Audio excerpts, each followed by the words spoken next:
اب یہاں جو ہم نے یہ آیات پڑھی ہیں جس میں لعان کا حکم ہے، اور میں نے آپ کے سامنے یہ 2 کیسز بھی رکھے جو رسول اللہ صلی اللہ علیہ وسلم کے ہی دور میں پیش آئے تھے، ان تمام آیات اور احادیث سے جو فقہ حاصل ہوتی ہے اس میں پہلی بات یہ پتہ چلتی ہے کہ اگر کوئی شخص کسی غیر عورت پر الزام لگائے تو فیصلہ شہادتوں کی بنا پر ہوگا. ٹھیک ہے، یہاں ہسبینڈ وائف کی بات نہیں ہو رہی، یہاں کیا بات ہو رہی کہ اگر کوئی شخص کسی غیر عورت پر الزام زنا لگائے تو فیصلہ شہادتوں کی بنا پر ہوگا. ٹھیک ہے، یہاں پر ہسبینڈ وائف کی بات نہیں ہو رہی. ٹھیک ہے،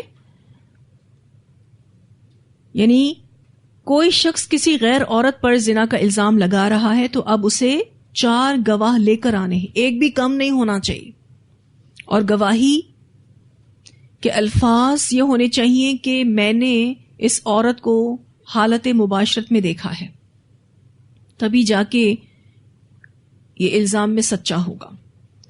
دوسری بات، اگر اپنی بیوی پر کوئی شوہر الزام زنا لگائے تو فیصلہ لعان کی صورت میں ہوگا، جیسا کہ ہم نے آیات میں پڑھا.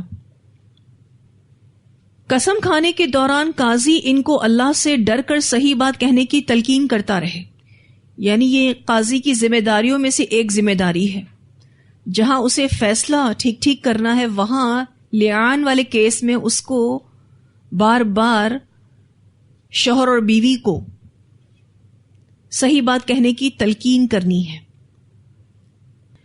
اب اگر شوہر قسم کھانے سے اور دعویٰ کرنے سے رک جائے تو اس پر حد قذف لگے گی، اور اگر عورت یعنی بیوی شوہر کے قسم کھانے کے بعد رک جائے، یعنی وہ الزام کو تسلیم کر لے یا خاموش ہو جائے، تو اس پر حد زنا جاری ہوگی. کیونکہ اس کا خاموش ہونا کس بات کی علامت ہے کہ اس نے اپنے زنا کا اعتراف کر لیا ہے. ایک اور بات جو پتہ چلتی ہے وہ یہ کہ لعان طلاق کی سخت ترین شکل ہے جس میں دوبارہ فریقین نکاح نہیں کر سکتے. آپ نے طلاق کا بیان پڑھا ہے، ٹھیک ہے نا، طلاق 3 بار ہے. پہلی 2 طلاقیں رجعی ہوتی ہیں، اور جو تیسری طلاق ہوتی ہے وہ طلاق بائنہ ہوتی ہے، فائنل ڈیورس، جس کے بعد کوئی رجوع نہیں. ٹھیک ہے، تو یوں سمجھ لیجئے کہ لعان میں فائنل ڈیورس ہو جاتی ہے. لعان کے بعد اگر مرد طلاق کے الفاظ نہ بھی کہے تو بھی طلاق ہو جاتی ہے، اور ایسے میں عورت کو طلاق والی عدت کرنی ہوگی. ٹھیک ہے، طلاق والی عدت یاد ہے آپ لوگوں کو؟ 3 حیض. ٹھیک ہے، اگر حیض نہیں آتے تو پھر 3 مہینے، اور اگر عورت پریگننٹ ہے تو وضع حمل، یاد ہے نا آپ کو، تو طلاق والی عدت ہوگی. لعان کے بعد مرد عورت سے مہر یا دیگر اخراجات کی واپسی کا مطالبہ نہیں کر سکتا. اس بارے میں روایت بھی آتی ہے، عبداللہ بن عمر رضی اللہ تعالی عنہ فرماتے ہیں کہ جب عیمر اور اس کی بیوی میں لعان ہو چکا تو عیمر نے کہا کہ میں نے جو مہر کا روپیہ دیا تھا وہ کدھر جائے گا؟ تو اسے یہ جواب دیا گیا کہ تمہارے لیے کوئی مال نہیں. اگر تم اپنے بیان میں سچے ہو تو بھی تم اپنی بیوی سے صحبت کرتے رہے، اور اگر جھوٹے ہو تو پھر کسی صورت تم اس کے حقدار نہیں. اسے بخاری نے روایت کیا ہے. یعنی اگر لعان ہوتا ہے شوہر بیوی کے درمیان تو پھر اس صورتحال میں مرد عورت سے مہر یا دیگر اخراجات کی واپسی کا مطالبہ نہیں کر سکتا. اسی طرح لعان کے بعد عدت کے دوران عورت نان نفقہ بھی نہیں مانگ سکتی، اور جیسا کہ میں نے آپ کو بتایا کہ عدت طلاق والی ہوگی.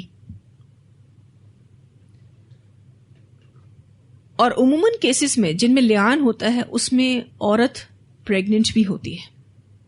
ٹھیک ہے، زیادہ تر کیسز میں ایسا ہوتا ہے. تو پیدا ہونے والا بچہ ماں کی طرف منسوب کیا جائے گا، اس کو زانی سے منسوب نہیں کیا جائے گا. ٹھیک ہے جی، شوہر کا تو نام ملے گا ہی نہیں کیونکہ شوہر تو انکار کر رہا ہے کہ یہ میرا بچہ ہے ہی نہیں. تو دوسری صورت کیا بچتی ہے کہ کیا زانی کا نام دیا جائے گا؟ تو زانی کا نام بھی نہیں دیا جائے گا. ماں کے ساتھ اس کو نسبت دی جائے گی. ٹھیک ہے, باپ کا نام نہیں لگے گا اس کے ساتھ. تبھی آپ دیکھیں کہ زنا جیسے گناہ کا سدے باپ کیا گیا ہے, کیونکہ ایسے جو بچے ناجائز پیدا ہوتے ہیں ان کا پھر کوئی فیوچر نہیں ہوتا, باپ کا نام ان کو نہیں ملتا. اس بارے میں روایت بھی آتی ہے, سیدنا عبداللہ بن عمر رضی اللہ تعالی عنہما بیان کرتے ہیں کہ ایک مرد نے رسول اللہ صلی اللہ علیہ وسلم کے زمانے میں اپنی بیوی سے لعان کیا تو رسول اللہ صلی اللہ علیہ وسلم نے دونوں میں جدائی کرا دی اور بچے کا نسب ماں سے ملا دیا. اسے مسلم نے روایت کیا ہے. میں نے آپ کو یہ والی حدیث ابھی سنائی بھی, جس میں یہ بات ہوئی تھی کہ اویمر کی جو بیوی تھی اس نے جو بچہ جنا تو آپ صلی اللہ علیہ وسلم نے پھر اس کا نسب اس کی ماں سے ملا دیا تھا. بچہ ماں کا وارث ہوگا اور ماں بچے کی, یعنی باپ کی وراثت سے بچہ محروم ہو گیا. وضع حمل کے بعد اگر عورت کا جرم ثابت ہو جائے تو بھی اسے سنسار نہیں کیا جائے گا. وضع حمل کے بعد اب تو اور اچھے سے جرم واضح ہو سکتا ہے, کیونکہ بچے کا ڈی این اے ٹیسٹ ہو جاتا ہے. اور نبی اکرم صلی اللہ علیہ وسلم کے دور میں بھی جو علامات آپ صلی اللہ علیہ وسلم نے بتائی تھیں اس حساب سے قصوروار کون نظر آ رہی تھی؟ عورت نظر آ رہی تھی, لیکن اسے کوئی سزا نہیں دی گئی, اسے سنسار نہیں کیا گیا. ٹھیک ہے, تو وضع حمل کے بعد اگر عورت کا جرم ثابت ہو جائے تو بھی اسے سنسار نہیں کیا جائے گا. پھر یہ کہ اگر مرد لعان کرنے میں جھوٹا ہے, کیونکہ ضروری نہیں عورت ہی جھوٹ بول رہی ہو, مرد بھی جھوٹ بول سکتا, اس کو بھی مس انڈرسٹینڈنگ ہو سکتی ہے. تو اگر مرد لعان کرنے میں جھوٹا ہے تو بھی طلاق ہو جائے گی. ایکچولی لعان یوں سمجھ لیجئے طلاق ہی ہے, لیکن سخت ترین طلاق ہے. پھر اللہ سبحانہ تعالیٰ کا جو آیت نمبر 10 میں یہ کہنا ہے وَلَوْلَا فَضْلُ اللَّهِ عَلَيْكُمْ وَرَحْمَتُهُ وَأَنَّ اللَّهَ تَوَّابٌ حَكِيمٌ, اس آیت میں جواب محذوف ہے, یعنی جواب چھپا ہوا ہے کہ تم میں سے جھوٹے پر فوراً عذاب الہی اس لیے نہیں آتا کیونکہ تم پر اللہ کا فضل ہے, اس کی رحمت ہے, اسی وجہ سے فوراً عذاب نہیں آتا. اگر اللہ کا فضل اور اس کی رحمت نہ ہوتی تو کیا ہوتا؟ عذاب فوراً آتا. اور وہ تواب بھی ہے اور حکیم بھی ہے. تواب کی صفت یہاں پر اس لیے آئی ہے کہ لعان کر کے بھی کوئی توبہ کرے تو اللہ اس کو قبول کرنے والا ہے, کیونکہ سچی توبہ کے ساتھ بڑے سے بڑا گناہ معاف ہو جاتا ہے. اسی لیے آپ دیکھیے یہاں پر تواب کی صفت آئی ہے اور پھر حکیم کی صفت آئی ہے, یعنی اللہ تعالی حکیم ہے کہ لعان جیسا مسئلہ بیان کر کے غیور مردوں کے لیے نہایت معقول اور آسان تجویز مہیا کر دی. غیور مرد یعنی غیرت مند مرد, ان کو اللہ تعالیٰ نے ایک سولوشن دے دیا. اور پھر یہ کہ اللہ اپنی شرع میں, اپنے حکموں میں, اپنی ممانعت میں حکیم ہے, اللہ حکمت والا ہے. اور یہ جو حصہ ہے وَلَوْلَا فَضْلُ اللَّهِ عَلَيْكُمْ وَرَحْمَتُهُ, یہ انشاءاللہ آپ اس صورت میں 2 بار اور بھی پڑھیں گے, لیکن یہاں اس ٹیکسٹ کا آنا کچھ اور معنی بھی دیتا ہے. اگر اللہ تعالی کا فضل اور اس کی رحمت نہ ہوتی تو تمہیں یہ لعان کا حکم نصیب نہ ہوتا. یعنی لعان کا حکم اللہ کا فضل اور اس کی رحمت ہے. ایک معنی مفسرین یہ بھی کرتے ہیں کہ اگر اللہ کا فضل اور اس کی رحمت نہ ہوتی تو تم پر اتنی آسانیاں نہ ہوتی, بلکہ تم پر مشقت اترتی. اور اللہ تعالیٰ بندوں کی توبہ قبول فرمایا کرتا ہے, گو کیسے ہی گناہ ہو اور گو کسی وقت بھی توبہ ہو. پھر یہ کہ یہ اللہ کا فضل اور اس کی رحمت ہے کہ لعان بہت سے پیچیدہ مسائل کا حل ہے. جیسا کہ اگر کوئی شخص خود اپنی بیوی کو بدکاری میں مبتلا دیکھے تو وہ کیا کرے؟ کیا وہ گواہ لائے؟ کتنا پیچیدہ مسئلہ تھا، اللہ نے اس کا حل دے دیا. تو یہ اللہ کا فضل ہے، اس کی رحمت ہے. پھر آپ دیکھیے کہ ایسے شخص کو یعنی شوہر کو اللہ تعالیٰ نے حد قذف سے بھی بچایا. زنا کی تہمت کے سلسلے میں اگر گواہوں کے بغیر بات کی گئی تو حد قذف پڑے گی. اللہ تعالیٰ نے اس پیچیدہ مسئلے کو بھی حل کر دیا الحمدللہ. اور اگر ہسبینڈ خاموشی اختیار کرے تو خاموشی دوسروں کے حق میں تو اختیار کی جا سکتی ہے، بیوی کے حق میں یہ کڑوا گھونٹ شوہر کیسے پیے گا؟ تو اللہ تعالیٰ کا فضل اور اس کی رحمت کہ اس نے لعان جیسا حکم دیا.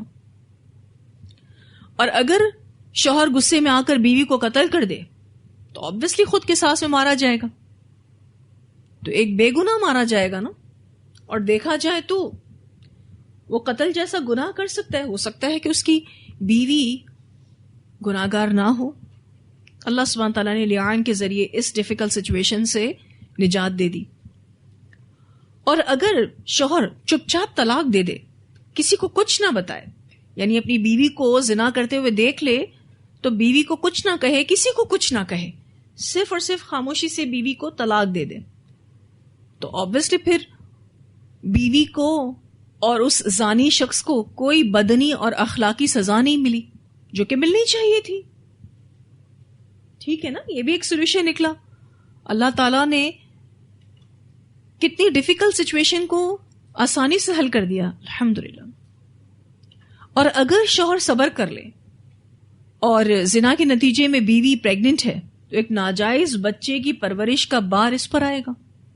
اور آپ بتائیے کہ کیا ویسی محبت وہ اس بچے سے کر سکے گا؟ نہیں کر سکے گا. اور ایسی صورت میں وہ بچہ اس کا وارث بھی ہوگا جو کہ اس کا وارث ہے نہیں، وہ اس کا نطفہ ہے نہیں. ایسے میں وارثوں کا بھی نقصان ہوگا، ان کا بھی حق مارا جائے گا. تو بہت ساری مشکلیں تھیں جن کا حل ہمارے پاس نہیں تھا. اللہ تعالیٰ اسی بات کے اظہار پر کہہ رہے ہیں وَلَوْلَا فَضْلُ اللَّهِ عَلَيْكُمْ وَرَحْمَتُهُ وَأَنَّ اللَّهَ تَوَّابٌ حَكِيمٌ. یعنی اس ٹیکسٹ کا آنا اپنے آپ میں بھی بہت سارے معنی دے رہا ہے. کون سے ٹیکسٹ کا آنا؟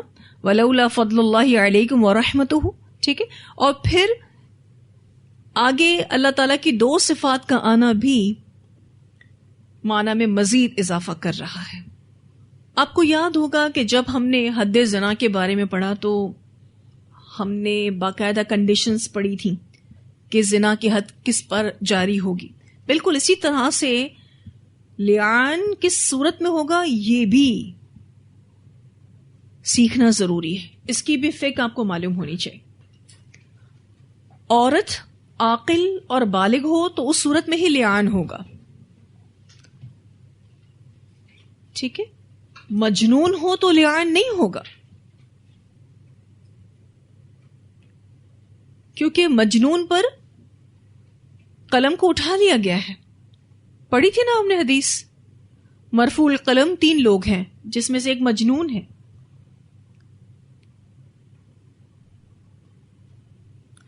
اور لعان اسی صورت میں ہوگا کہ شوہر بیوی کے بارے میں یہ کہے کہ میں نے اسے زنا کرتے ہوئے دیکھا ہے، یہ کہے کہ مجھے ڈاؤٹ ہے، یا میری بیوی کا فلاں آدمی کے ساتھ افیئر ہے، تو لعان نہیں ہوگا. یعنی یہاں گواہی کے الفاظ وہی ہوں گے جو اللہ تعالی نے بتائے ہیں. ایک بات اور بہت اہم یاد رکھیے گا کہ لعان کا حق مرد کے پاس ہے، عورت کے پاس نہیں ہے. یعنی اگر کوئی بیوی اپنے شوہر کو زنا کرتے ہوئے دیکھ لیتی ہے تو وہ لعان نہیں کر سکتی. اب آپ کہیں گے ایسا کیوں؟ تو ایسا تو پھر بہت ساری باتوں میں آپ کو کہنا ہوگا. کیوں؟ طلاق کیوں مرد دے سکتا ہے، عورت نہیں دے سکتی؟ ٹھیک ہے. مرد کیوں 4 شادیاں کر سکتا ہے، عورت کیوں نہیں کر سکتی؟ کیوں؟ تو پھر بہت ساری باتوں میں ہو سکتا ہے. اسی لیے سمعنا واطعنا. سوال یہ پیدا ہوتا ہے کہ اگر کوئی بیوی اپنے شوہر کو زنا کرتے ہوئے دیکھ لیتی ہے تو اس کے پاس کیا آپشن ہے؟ کوئی بتائے گا کیا آپشن ہے؟ خلا کا آپشن ہے. خلا لے لے, ریزن بتائے عدالت میں کہ اس ریزن کے بیسس پر خلا لے رہی ہوں. لیکن عورتوں کا معاملہ زیادہ سینسٹیو ہے, کیونکہ عورت ایک وقت میں ایک ہی نکاح کر سکتی ہے, ایک ہی آدمی کے ساتھ فزیکل ہو سکتی ہے بس, اور وہ بھی جائز رشتے کے ساتھ. لیکن مردوں کا معاملہ مختلف ہے, اور یہ اللہ سبحانہ تعالیٰ کی حکمت ہے کہ لیان کا حق اللہ نے مردوں کو ہی دیا ہے, عورتوں کو نہیں دیا. پھر یہ کہ کسی ہسبینڈ کو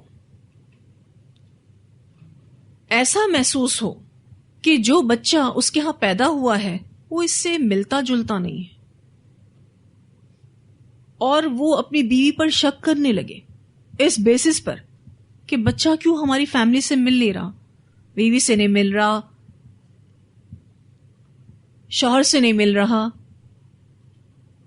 تو اس صورتحال میں ہسبینڈ اپنی بیوی پر شک کرنے لگے کہ کیا اس نے کسی اور کے ساتھ جسمانی تعلق قائم کر کے یہ پریگنینسی کنسیو کی ہے. تو بچے جو ہیں وہ بسا اوقات فور فادرز میں بھی ملتے ہیں. اس بارے میں ایک روایت آتی ہے, سیدنا ابو ہریرہ رضی اللہ تعالیٰ عنہ بیان کرتے ہیں کہ ایک مرد نے رسول اللہ صلی اللہ علیہ وسلم کے پاس آ کر کہا, یا رسول اللہ صلی اللہ علیہ وسلم, میرے ہاں ایک بچہ پیدا ہوا ہے, اس کا رنگ کالا ہے. آپ صلی اللہ علیہ وسلم نے فرمایا کہ تیرے پاس اونٹ ہے. مطلب آپ دیکھیے نبی اکرم صلی اللہ علیہ وسلم نے اس کے سوال کا جواب نہیں دیا, سوال پر سوال کیا کہ کیا تیرے پاس اونٹ ہے؟ کہنے لگا جی ہاں. آپ صلی اللہ علیہ وسلم نے فرمایا ان کا رنگ کیسا ہے؟ اس نے کہا سرخ. آپ صلی اللہ علیہ وسلم نے فرمایا ان اونٹوں میں سے کوئی خاکی رنگ کا ہے؟ اس نے کہا جی ہاں. آپ صلی اللہ علیہ وسلم نے فرمایا پھر یہ خاکی رنگ کا اونٹ کہاں سے آ گیا؟ وہ کہنے لگا شاید یہ کسی رگ نے رنگ کھینچ لیا ہو, یعنی فور فادرز میں سے کوئی خاکی رنگ کا اونٹ ہوگا, اس وجہ سے بچوں میں بھی ایک خاکی رنگ کا اونٹ آ گیا ہے. آپ صلی اللہ علیہ وسلم نے فرمایا تو یہاں بھی کسی رنگ نے اس رنگ کو کھینچ لیا ہوگا. اسے بخاری نے روایت کیا ہے. یعنی تمہارے بچے کا رنگ کالا ہے تو ہو سکتا ہے فور فادرز میں سے کسی کا کلر یہ ہو. تو اگر کسی کا بچہ ماں باپ سے مشابہت نہیں لیتا تو یہ اللہ کی طرف سے آبا و اجداد میں سے کسی سے ملتا جلتا ہوگا. اس بنا پر اگر کوئی اپنی بیوی پر الزام لگائے تو یہ صحیح نہیں ہوگا. ایسا بھی ہوتا آپ کو پتا ہے, بچہ اگر ملتا نہیں ہے تو شوہر بیوی پہ الزام لگا دیتا ہے کہ مجھے تو ایسا لگتا ہے یہ بچہ میرا ہے ہی نہیں. کتنی بڑی بات ہے آپ کو بتائیے. تو یہ جو شک شبہ ہے نا, یہ شوہر اور بیوی کے درمیان زہر کا سا کام کرتا ہے, اس رشتے کو چٹ کر جاتا ہے. اسی لیے یہ جو رشتہ ہے شوہر بیوی کا, اس کے درمیان کانفیڈنس کا ہونا, یقین کا ہونا بہت ضروری ہے, کیونکہ یقین پر ہی یہ رشتہ پنپتا ہے, قائم رہتا ہے. تو یہاں الحمدللہ ہمارا یہ لیسن مکمل ہوا. اتنی آیات کی تلاوت سنتے ہیں.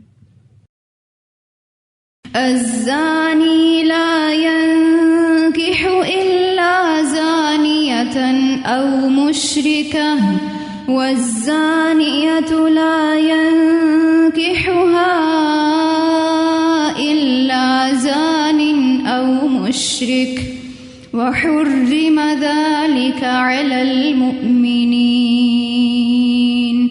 والذين يرمون المحصنات ثم لم يأتوا بأربعة شهداء فاجلدوهم 80 جلدة ولا تقبلوا لهم شهادة أبدا وأولئك هم الفاسقون إلا الذين تابوا من بعد ذلك وأصلحوا فإن الله غفور رحيم.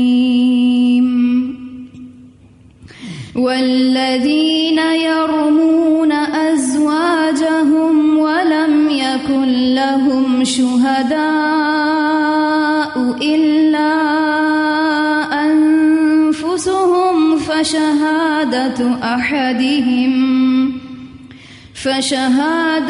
أحدهم 4 شهادات بالله إنه لمن الصادقين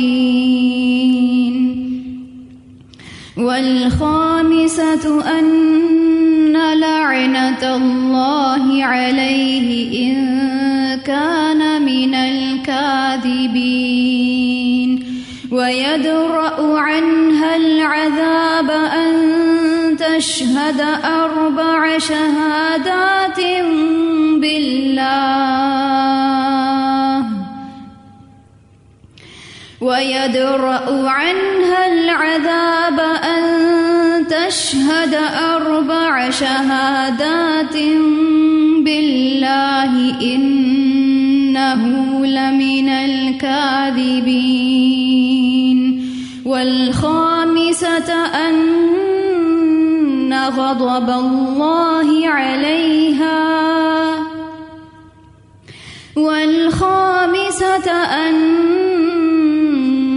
غضب الله عليها إن كان من الصادقين ولولا فضل الله عليكم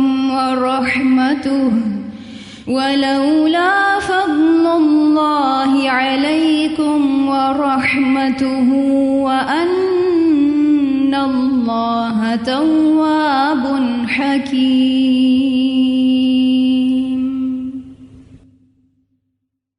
اگر کسی نے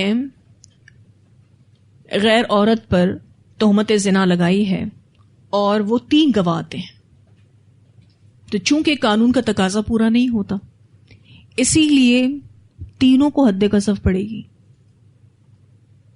ٹھیک ہے. اور ایک اور بات یاد رکھیے گا، بعض دفعہ تہمت زنا میں کسی ایک پر تہمت نہیں لگ رہی ہوتی ہے. اگر بالفرض عورت پر کسی نے تہمت زنا لگائی ہے تو آٹومیٹکلی کس پر لگ رہی ہے؟ کسی آدمی پر بھی لگ رہی ہے. ٹھیک ہے. اس صورتحال میں 2 لوگوں پر اگر تہمت لگ رہی ہے تو ایسا نہیں ہے کہ اگر گواہ 3 آئے ہیں تو ان کو 2 بار حد قذف لگے گی. ایسا نہیں ہے. حد قذف تو ایک ہی بار لگے گی.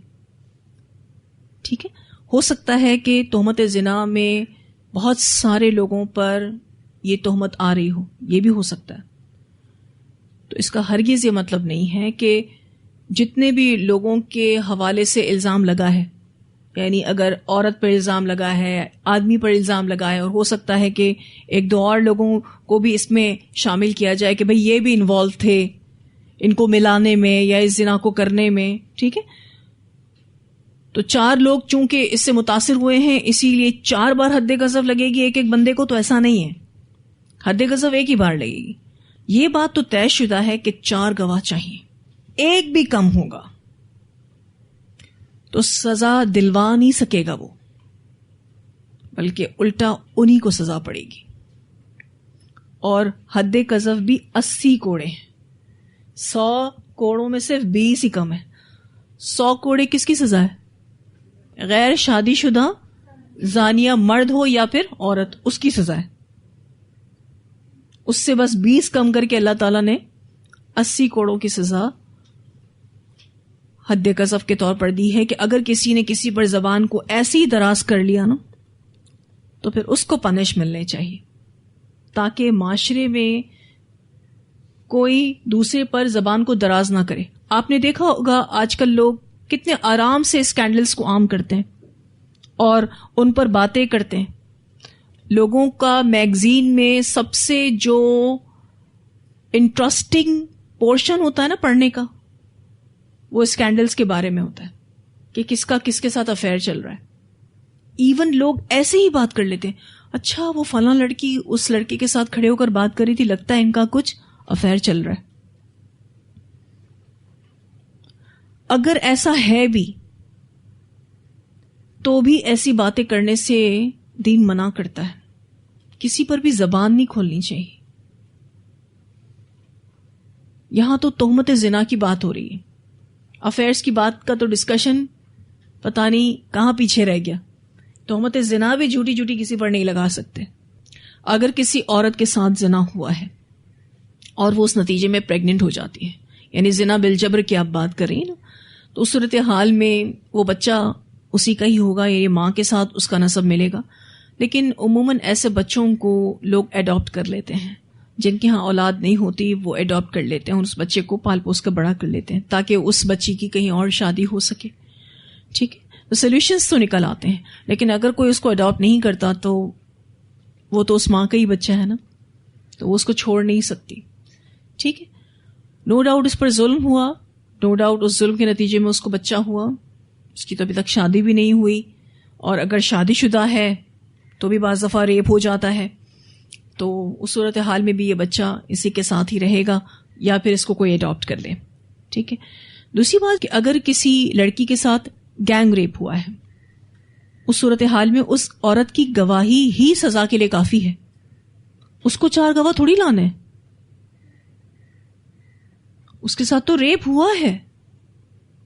جیسے کہ میں نے آپ کو ایک واقعہ سنایا تھا دوران تفسیر کہ ایک عورت نے جب حلیہ بتایا تھا کہ اس طرح کے شخص نے میرا ریپ کیا ہے, تو اس شخص کو ڈھونڈا گیا, اور آپ صلی اللہ علیہ وسلم نے اس شخص سے پوچھا بھی نہیں کہ تو نے ریپ کیا ہے یا نہیں کیا, اس کو سزا سنا دی تھی. پھر مجمع میں سے جو اصل مجرم تھا وہ اٹھا اور اس نے کہا کہ میں اصل مجرم ہوں, یہ نہیں ہے, کیونکہ عورت کی گواہی بہت معنی رکھتی ہے. اور اب تو آپ کو پتا ہے کہ جب ریپ ہوتا ہے آج اس جدید دور میں, ڈی این اے ٹیسٹ سے پتا چل جاتا ہے کہ کس نے ریپ کیا ہے. یعنی اگر اندازے سے بھی مجرموں کو پکڑا جاتا ہے تو پھر اس میں ڈی این اے میچ کیا جاتا ہے کہ کس کا ڈی این اے میچ کر رہا ہے اور پھر کون اصل مجرم ہے. کیونکہ آج کل تو جو اصل مجرم ہوتے ہیں وہ تو کبھی بھی سامنے نہیں آتے. نہیں, یہ تو آپ صلی اللہ علیہ وسلم کے دور میں ہوا کرتا تھا کہ لوگ سچے تائب ہوتے تھے کہ ٹھیک ہے غلطی بہت بڑی ہے, زنا جیسی غلطی کوئی چھوٹی غلطی نہیں ہے. تبھی تو آپ صلی اللہ علیہ وسلم نے اس شخص کے بارے میں کیا کہا کہ اس نے ایسی توبہ کی ہے کہ اگر سارا شہر بھی اس لیول کی توبہ کرے تو اللہ سب کو معاف کر دے. کیونکہ اس کے جرم پر تو پردہ پڑ چکا تھا, سزا کسی اور کو مل چکی تھی, وہ چاہتا تو خاموش رہتا. عورت کی گواہی بہت معنی رکھتی ہے, اور اگر کسی عورت نے کہہ دیا ہے کہ میرا فلاں نے ریپ کیا ہے, بس اس کو سزا ملے گی. یہاں 2 عورتوں کی گواہی نہیں چاہیے, یہاں اس ایک اکیلی عورت کی بھی گواہی چاہیے. کیونکہ بہت سارے لوگ وہ جو ہم قرض والی آیتیں پڑھتے ہیں تو ایشو بناتے ہیں نا کہ یہ کیا بات ہوئی, ایک مرد کے بہاف پہ 2 عورتیں گواہی دیں تو کیس سالو ہوگا. تو یہاں آپ دیکھ لیجئے کہ زنا کے معاملے میں اس عورت کی اکیلی کی گواہی کافی ہے اس بندے کو سزا دلانے کے لیے. یہاں 4 گواہوں کی جو شرط ہے نا, وہ کوئی آدمی کسی غیر عورت پر تہمت زنا لگا رہا ہے کہ میں نے اس کو زنا کرتے ہوئے دیکھا ہے, تو اس کو کتنے گواہ لانے؟ 4. تو یہاں الحمدللہ ہمارا لیسن مکمل ہوا. وآخر دعوانا ان الحمدللہ رب العالمین. سبحانک اللہم و بحمدک نشہد ان لا الہ الا انت نستغفرک و نتوب الیک.